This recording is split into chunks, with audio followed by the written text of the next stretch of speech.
Okay. Now in the second part, I would, yeah, maybe like this. I would like to talk about user testing and what matters there.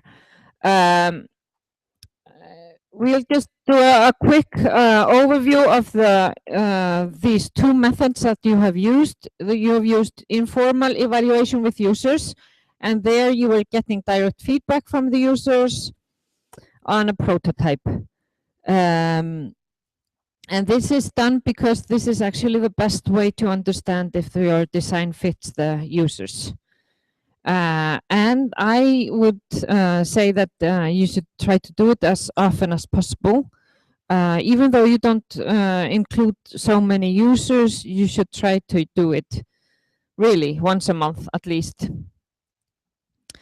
But the formal evaluation is how you what you did in assignment 4. You were getting direct feedback from users that are solving tasks and being observed. Some of you did this by using Skype, and I was a little bit concerned that maybe you didn't really understand the problems of the users as well, because you don't see them. You don't like see how they react or what they're looking at and so on. So this is a bit of a concern. I think it is actually no plants. Sorry, I think it is actually better to observe the users if it's possible to be there. And I would state that this is the very best way to understand if your design fits the users. If this is the best lemon juice presser in the world, you know, just to see the users use it. And this is like a summary of how you do it. You make the tasks, you ask at least 5 users, they attend one by one, and you ask them to solve the tasks one by one. There were some of you I could see in the video or photos that asked them to solve all the tasks on one page. I would recommend to you later on just to have one task at a time. Because if your system is really, really hard to use and you have all these 20 tasks in front of you, and after 1 hour you've only solved 5 of them, you think you've completely failed the test that you're in, you know, and you're a failure. But if you put them, you give them the tasks one by one, they will never know that there were 15 tasks remaining. You see, so they get a better feeling that they have solved all the tasks that you asked them to solve. There was one study that I didn't talk about, and this connects with Scrum. So here we studied actually how feedback is gathered from users, and this is me and Åsa Kaenter from Uppsala University. And we did interviews together, me and Åsa, and this is Professor Jan Gulliksen at KTH that was also writing or doing the study with us.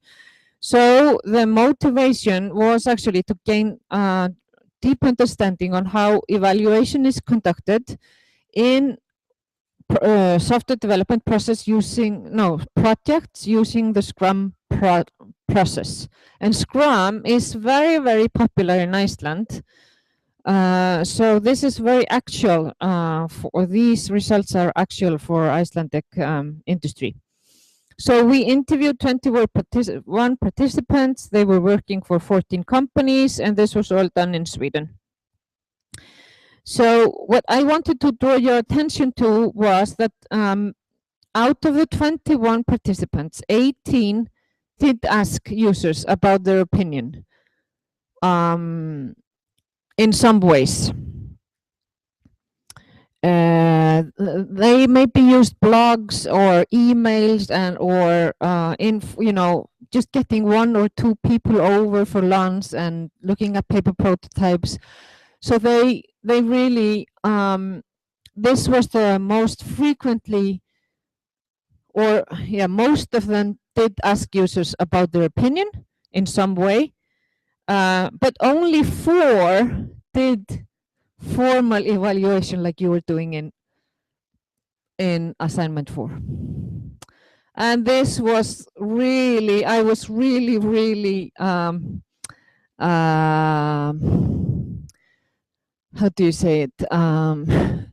Yeah, I was actually depressed. You could say that. Because I think user testing is really good and vital to do. And I thought everything was so good in Sweden because they've had this education for a while and so on. And so I thought they were doing it, even though it's maybe not that much done in Iceland. But they didn't have time for it in Scrum. So that is really a challenge. You know, integrating this user perspective, integrating these methods that we have been studying here in this course into projects that are using Scrum as a project management process. There were then more than half of them were observing users, getting users over, or doing it more like an informal evaluation. So all these are actually asking users to be involved. But here we have, so these 18, 13, and these 4 are asking actual users. These 7 here, almost to the right, they are asking not the real users, but users surrogates, meaning similar users, similar to the users. Yeah. So some of them were doing that, and 12 are doing analytical evaluation, expert evaluation, and so on. So half of them are doing that. So it is done, but it was done much more informally than I wanted. Okay, so one thing I asked you to use was the RAMES framework in the assignment 4, and we have 22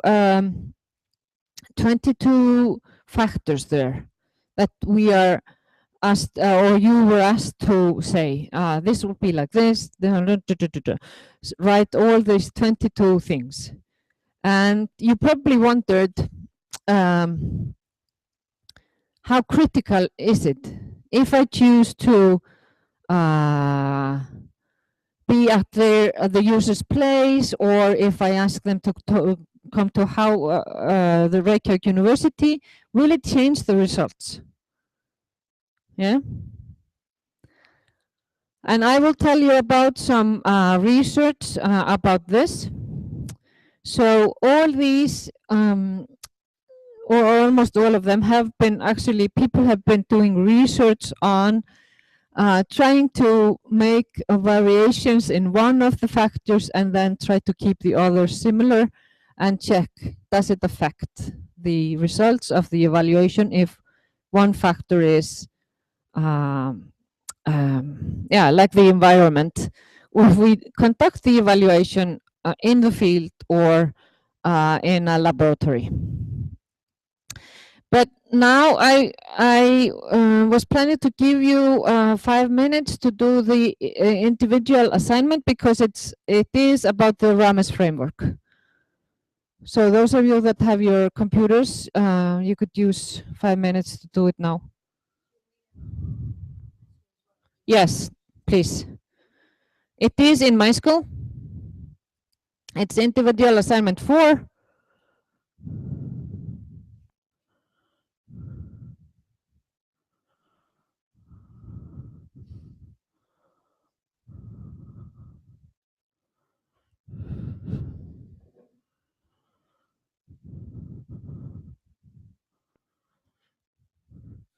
And you could ask me if there are some questions that you don't understand or hard to understand.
How's it going?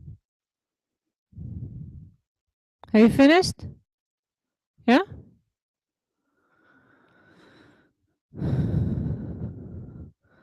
Okay. It will be open until Wednesday evening, so you can finish it, or maybe you can finish it then and listen to me. Okay, so in the Rames framework, we have 22 factors. And if you are using the Rames framework for user testing, you could have these questions like, does it matter what background the users have? Does it matter what background the evaluators have, shouldn't be? Does it matter if there are any observers? Do the recipients affect the evaluation? You know, all these, what you choose for all of these, does it really affect the result?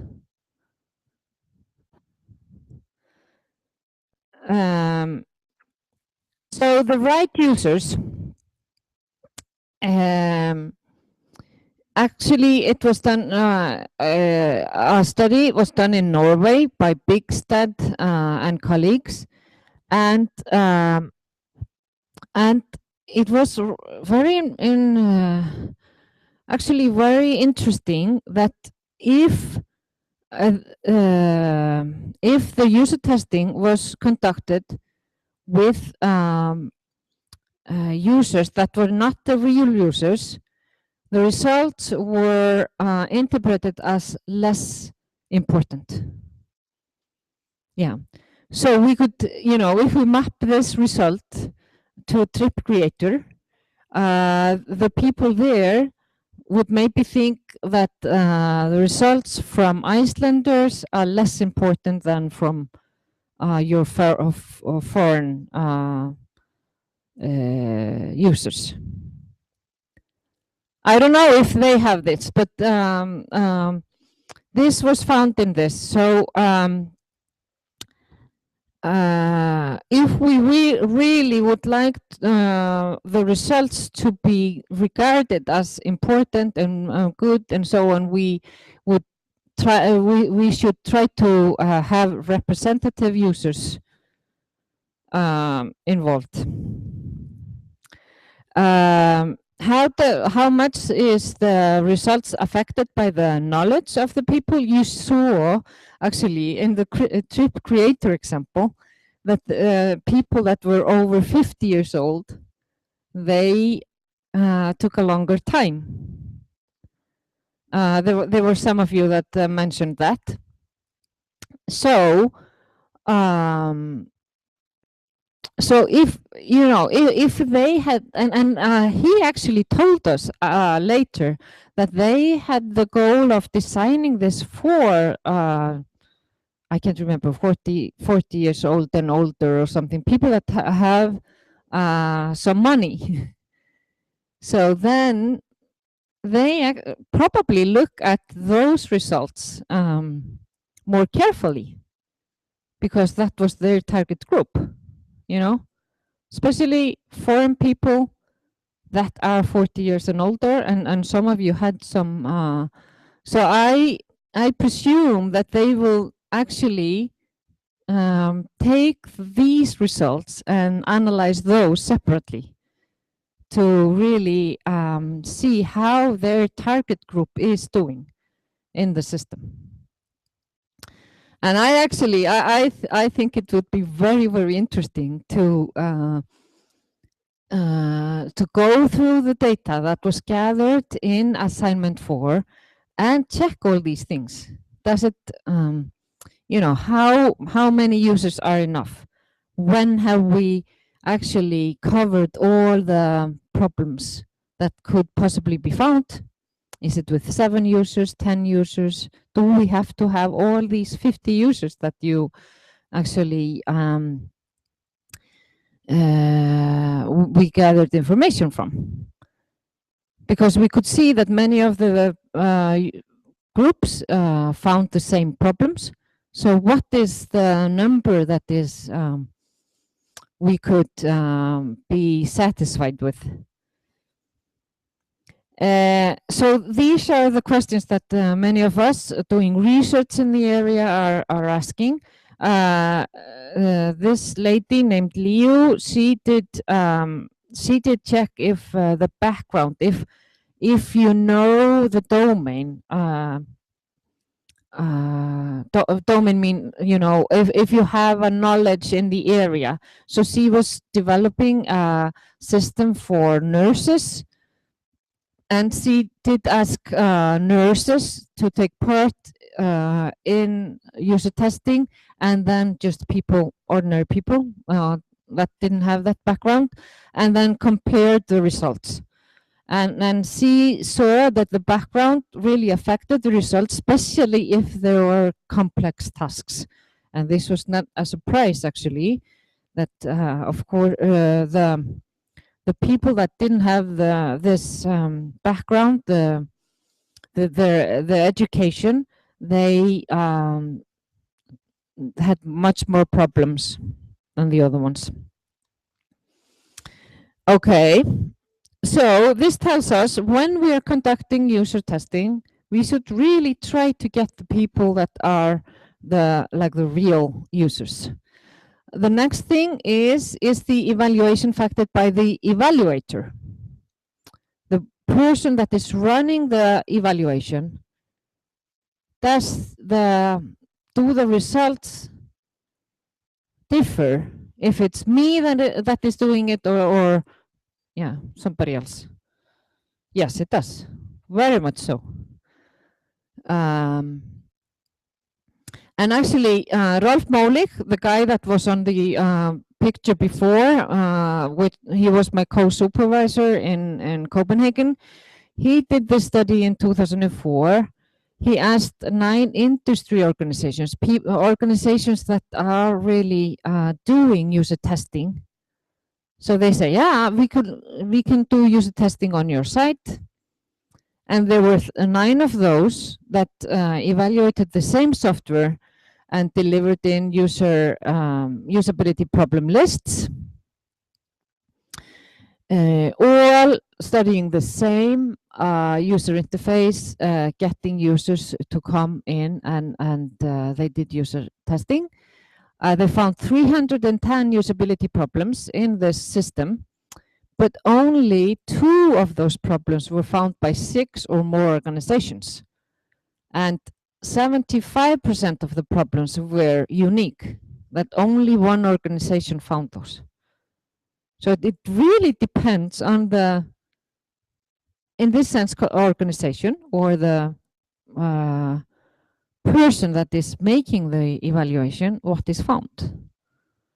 I think this is actually very, this is actually, yeah, a rather surprising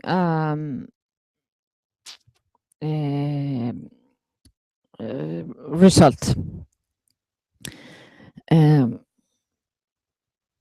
But if the problems are, if they are rated into very severe problems, a medium and minor, this is a little bit better. So many of the organizations found the severe problems, the really, really hard problems. So it was not as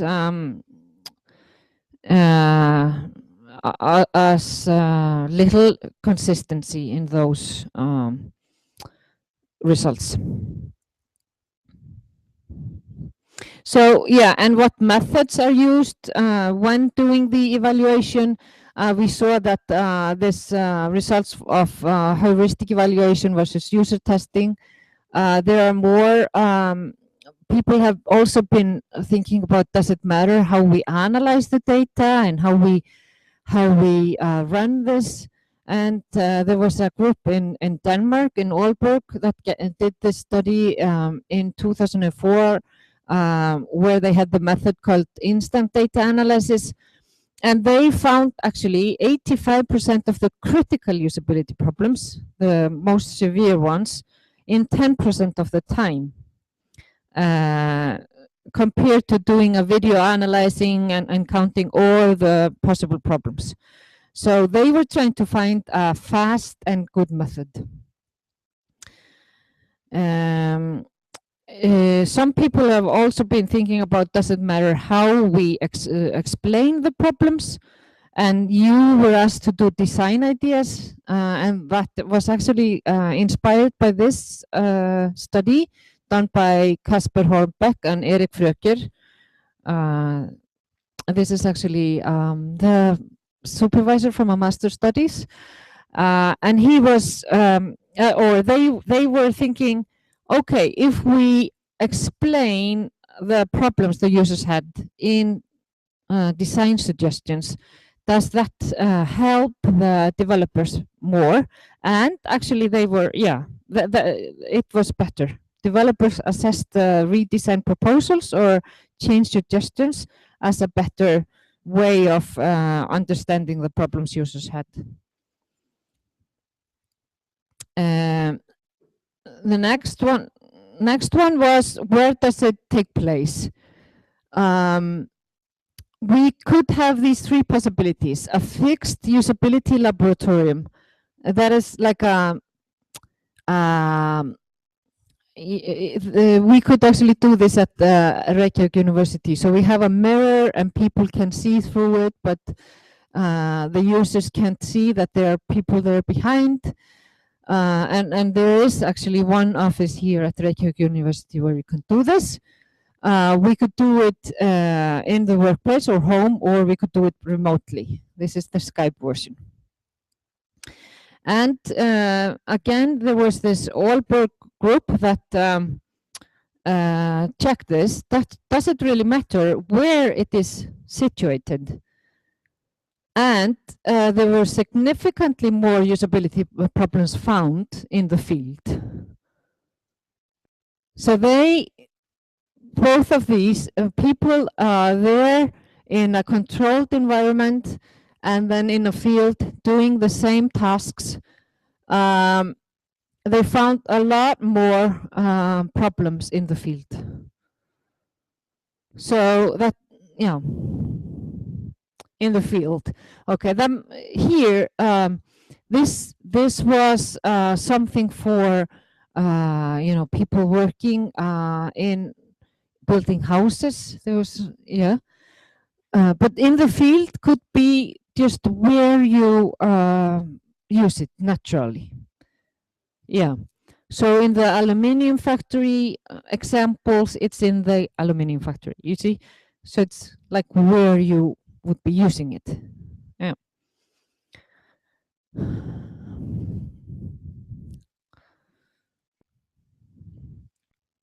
So this was one of the things in the RAMES framework. So now I have actually summarized some of the factors that can affect the results of user testing.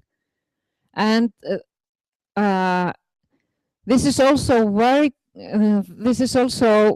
explaining for you the importance of writing it down. Where was it conducted? Who was the evaluator? Was it the real users or not? To be able to understand the results. How good are the results? Okay, and the last thing we will do today is to go through one study that where this is a comparative study of high and low fidelity prototypes. So does it matter if we have the interface on paper or if we have it running? So they had 3 prototypes, one on paper, one like partially running, and then a running system. And the running system was like this, and this was in 2006. This was the best phone ever then. And it's not even 10 years. So,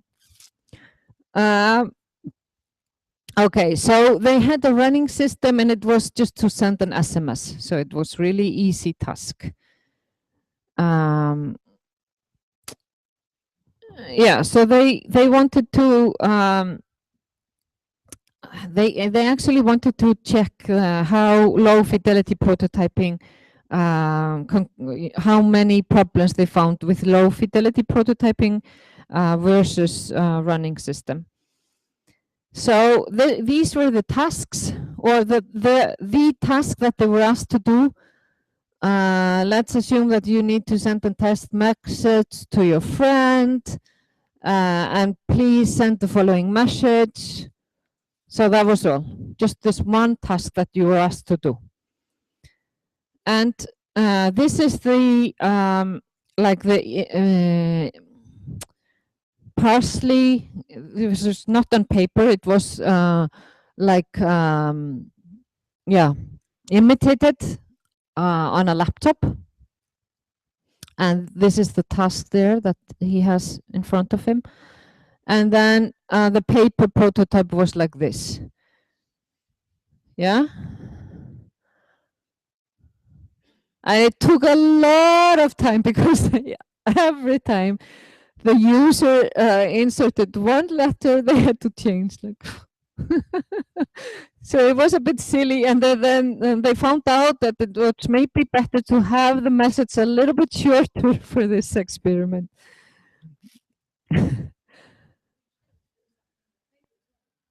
I'm sorry?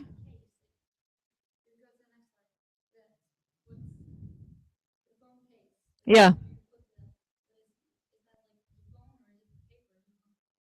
Yeah, they sort of imitated the phone.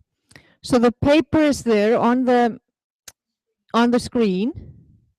You just like put the paper on the screen like this.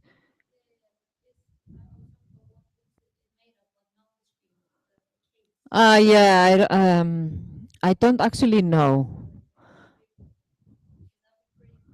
Yeah, I think it's like an empty cover of the phone, or they yeah. But what I liked about this was that they were really trying to find out, what problems do you find when you are in this stage in or in the like the just the real thing, or sort of halfway through. And and they asked 5 people to participate in each of them, and there were 2 observers, and this was the only task, to send the message. And and then they had a questionnaire to ask about afterwards. Was this prototype easy? How do you feel about it? And so on. But each person only had one, participated in one of these. So they found 37 problems in total, and 8 positive comments. And F is functioning, and C is this computerized, and then P is paper prototype. So they found a lot of problems that were only found in the running system, but there were some that were only found in the computerized, and some only found on paper. And here you can see the problems that were found in all of them.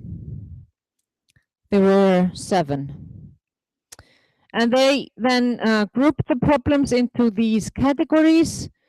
And here you could see that out of these 9 problems that were found in category A, 3 were found in the functioning prototype. So the dark means that they were found. But many were found in the computerized that were not found on paper and not found on the functional. You see? So they found different problems in the different modes.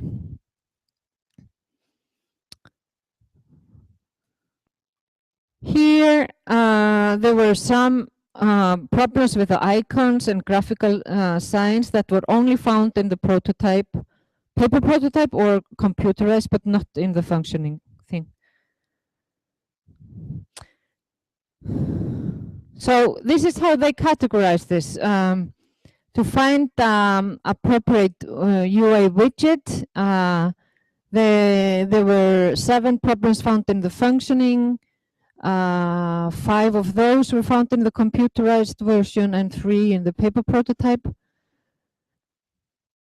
The thing that I started to wonder about when I saw these results is, would you actually want to find all these problems in the computerized version if they are not found in the user testing? are they really a problem if they are not found in our user testing? So this is also telling us that maybe we get wrong problems, you know? And I think part of it is because that the setup is very different. So some of it was because I wanted to show you again. You see, this setup is similar to the real thing. You know, you have the phone in your hand, you have the interface there, you have the little box. So it is rather similar, and you're really in the. They are trying to simulate the real usage. But in this situation, it's very far from the real thing. You're not holding anything. You're using a laptop. You're using a mouse, not your hands. So maybe this is because they got a lot of problems that are not real, because it is a little bit, yeah, away from how it would be used in reality. So what am I saying here? I'm saying when we are doing user testing, it is really important to think about all these things. And we should try to be as near the real product, have the real users, have people with good knowledge of how to evaluate to get the best results.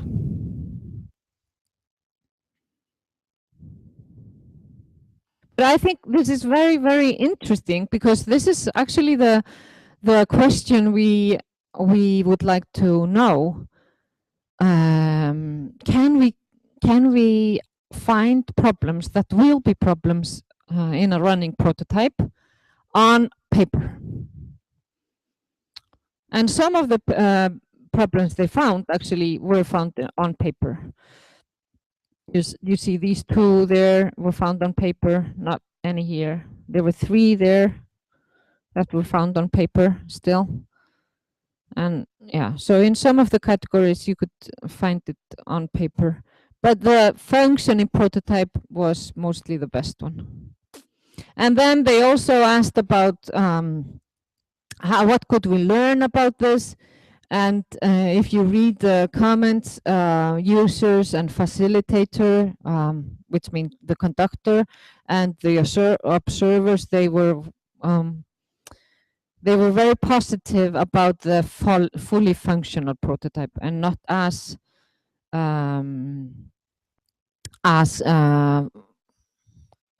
positive about computer-based or the paper prototype.